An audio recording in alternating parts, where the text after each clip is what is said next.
بسم اللہ الرحمن الرحیم۔ السلام علیکم۔ ہم خود سب سے زیادہ دین کے دشمن ہیں، دوسرے تو بعد میں ہیں، پہلے ہم خود ہیں۔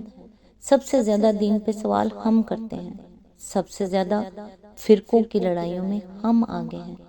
عمل ہے ہی نہیں، بحث ہے، بس بحث۔ کسی کو پردے کا بولو گے تو کہے گا تم آنکھیں نیچی کر لو، کوئی بولے گا تم پردہ کر لو، کسی کو بولیں گانا نہ سنو، آگے سے حوالے مانگیں گے۔ حلال و حرام کی بحث ہی نہیں ختم ہوتی، مطلب ہم کچھ چھوڑنا نہیں چاہتے، بس اس پر بحث کر کے خود کو تسلی دے رہے ہیں۔ ناچ گانوں میں ہم سب سے آگے، شادیاں ہمارے دین سے باہر، سکولوں کا حال کلبوں سے بھی برتر۔ عمل ہم کرنا نہیں چاہتے، دنیا ہم چھوڑنا نہیں چاہتے، اور چاہیے ہمیں جنت۔ اللہ تعالیٰ سے دعا ہے، اے اللہ پاک ہمارے گناہ معاف فرما اور ہم پر اپنا رحم و کرم اور فضل نازل فرما۔ پوری دنیا میں جتنے مومن وفات پا چکے ہیں، بالخصوص ہمارے آباء و اجداد و استاد و کرام، ان کی مغفرت فرما، انہیں قبر کے عذاب سے بچا۔ جو بیمار یا پریشان حال ہے تو ان پر اپنا رحم و کرم فرما، ان کی تمام روحانی اور جسمانی بیماریوں اور پریشانیوں کو دور فرما۔ اے پروردگار عالم، ہمیں ہر اس نعمت سے سرفراز فرما جس میں ہمارے لیے خیر و برکت ہو، عزت و وقار ہو، راحت و سکون، صحت و تندرستی، ترقی و خوشحالی، اور دنیا و آخرت کی تمام بھلائیاں شامل ہوں۔ ہماری اولادوں کو نیک و صالح، خوبصورت، صراط مستقیم پر چلنے والا اور خیر بانٹنے والا بنا دے۔ اے ہمارے رب، تو بابرکت و بلند ہے، میرے والد سمیت تمام مرحومین کی مغفرت فرما دے، ان کے درجات بلند فرما اور ہماری تمام دعائیں قبول فرما، آمین یا رب العالمین۔ آج انشاءاللہ سورۃ تغابن کی آیت نمبر 13 سے سٹارٹ کریں گے۔ اس کا ترجمہ اور تفسیر تفہیم القرآن سے بیان کروں گی جو اہل سنت جماعت کے لیے ہے۔ اعوذ باللہ من الشیطان الرجیم، بسم اللہ الرحمن الرحیم۔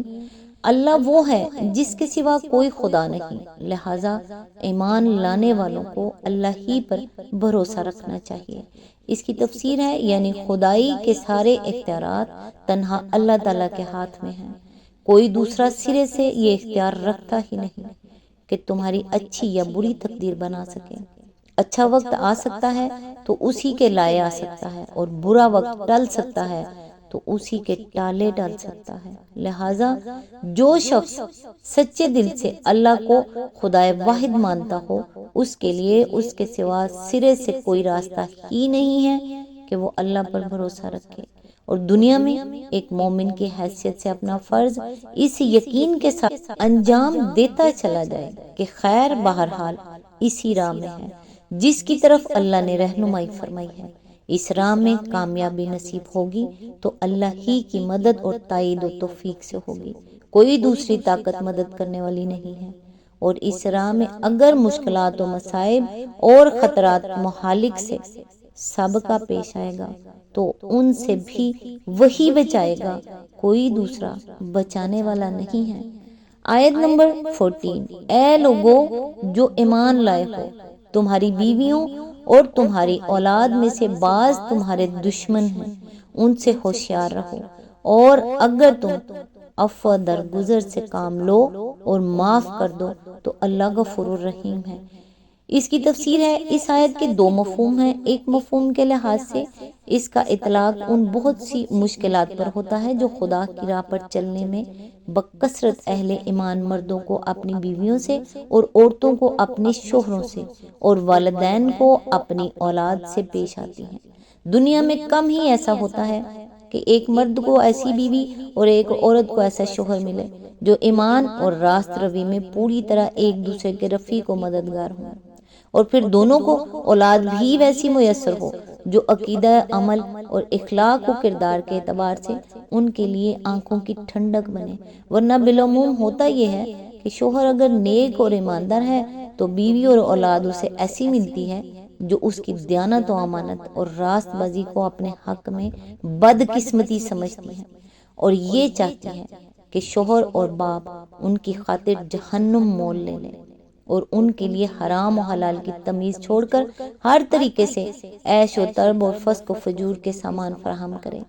اور اس کے برعکس بسا اوقات ایک نیک مومن عورت کو ایسے شوہر سے سابقہ پیش آتا ہے جسے اس کی پابندی شریعت ایک آنکھ نہیں بھاتی، اور اولاد بھی باپ کے نقش قدم پر چل کر اپنی گمراہی اور بد کرداری سے ماں کی زندگی اجیرن کر دیتی ہے۔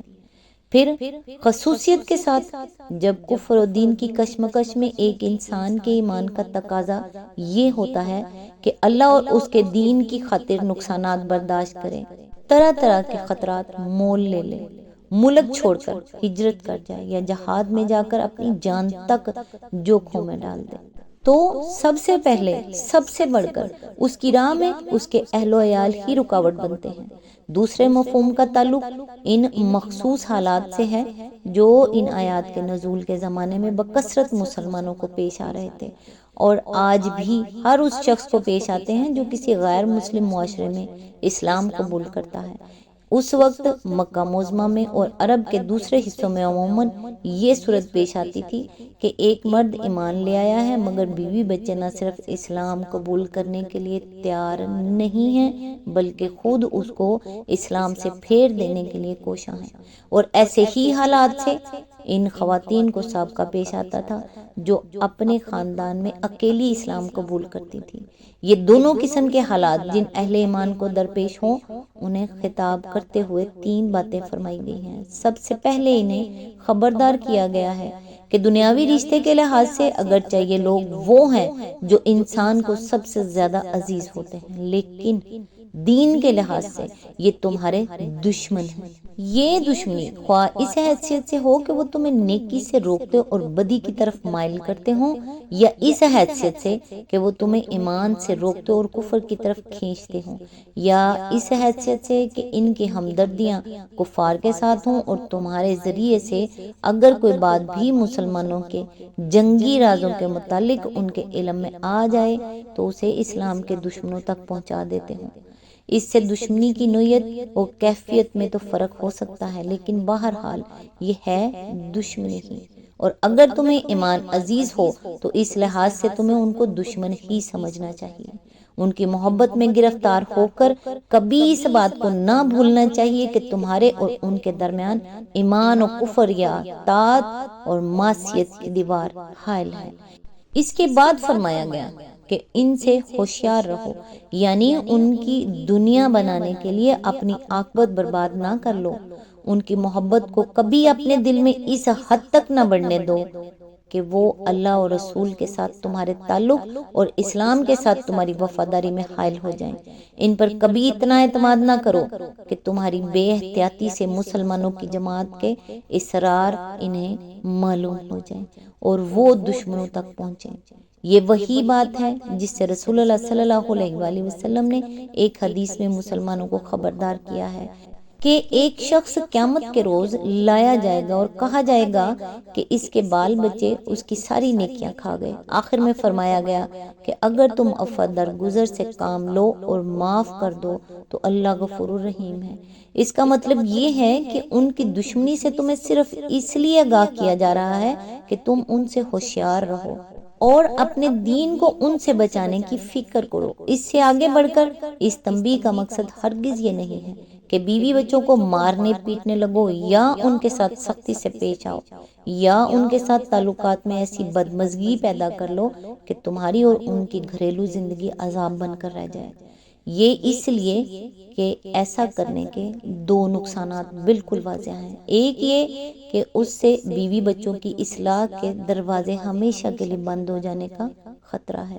دوسرے یہ کہ اس سے معاشرے میں اسلام کے خلاف الٹی بدگمانی پیدا ہو سکتی ہے اور گرد و پیش کے لوگوں کی نگاہ میں مسلمان کے اخلاق و کردار کی یہ تصویر بنتی ہے کہ اسلام قبول کرتے ہی وہ خود اپنے گھر میں اپنے بال بچوں تک کے لیے سخت گیر اور بد مزاج بن جاتا ہے۔ اس سلسلے میں یہ بات بھی نگاہ میں رہنی چاہیے کہ ابتدائے اسلام میں جب لوگ نئے نئے مسلمان ہوتے تھے تو ان کو ایک مشکل اس وقت پیش آتی تھی جب ان کے والدین کافر ہوتے تھے اور وہ ان پر دباؤ ڈالتے تھے کہ اس نئے دین سے پھر جائیں اور دوسری مشکل اس وقت پیش آتی تھی جب ان کے بیوی بچے یا عورتوں کے معاملے میں ان کے شوہر اور بچے کفر پر قائم رہتے اور دین حق کی راہ سے انہیں پھیرنے کی کوشش کرتے تھے۔ پہلی سورت کے متعلق سورہ عنکبوت آیت نمبر 8 اور سورہ لقمان آیت نمبر 14 to 15 میں یہ ہدایت فرمائی گئی کہ دین کے معاملے میں والدین کی بات ہرگز نہ مانو، البتہ دنیا کے معاملات میں ان کے ساتھ حسن سلوک کرتے رہو۔ دوسری صورت کا حکم یہاں بیان کیا گیا ہے کہ اپنے دین کو تو اپنے بال بچوں سے بچانے کی فکر ضرور کرو، مگر ان کے ساتھ سخت گیری کا برتاؤ نہ کرو، بلکہ نرمی اور عفو درگزر سے کام لو۔ مزید تشریح کے لیے ملاحظہ و تفہیم القرآن جلد 2 سورہ توبہ آیت نمبر 23 to 24، جلد نمبر 5 سورہ المجادلہ حاشیہ نمبر 37، سورہ الممتحنہ حواشی نمبر 1 to 3، سورہ المنافقون حاشیہ نمبر 18۔ آیت نمبر 15، تمہارے مال اور تمہاری اولاد تو ایک آزمائش ہے اور اللہ ہی ہے جس کے پاس بڑا اجر ہے۔ اس کی تفسیر ہے، تشریح کے لیے ملاحظہ و تفہیم القرآن جلد 2 سورہ الانفال حاشیہ نمبر 23۔ اس موقع پر رسول اللہ صلی اللہ علیہ وآلہ وسلم کا یہ ارشاد بے نگاہ میں رہنا چاہیے جسے طبرانی نے حضرت ابو مالک اشعری سے روایت کیا ہے کہ تیرا اصل دشمن وہ نہیں ہے جسے اگر تو قتل کر دے تو تیرے لیے کامیابی ہے اور وہ تجھے قتل کر دے تو تیرے لیے جنت ہے، بلکہ تیرا اصل دشمن ہو سکتا ہے کہ تیرا اپنا وہ بچہ ہو جو تیری ہی صلب سے پیدا ہوا ہے۔ پھر تیرا سب سے بڑا دشمن تیرا وہ مال ہے جس کا تو مالک ہے۔ اسی لیے اللہ تعالیٰ نے یہاں بھی اور سورہ الانفال میں بھی یہ فرمایا ہے کہ اگر تم مال اور اولاد کے فتنے سے اپنے آپ کو بچا لے جاؤ اور ان کی محبت پر اللہ کی محبت کو غالب رکھنے میں کامیاب رہو تو تمہارے لیے اللہ کے ہاں بہت بڑا اجر ہے۔ آیت نمبر 16، لہٰذا جہاں تک تمہارے بس میں ہو اللہ سے ڈرتے رہو اور سنو اور اطاعت کرو اور اپنے مال خرچ کرو، یہ تمہارے ہی لیے بہتر ہے۔ جو اپنے دل کی تنگی سے محفوظ رہ گئے بس وہی فلاح پانے والے ہیں۔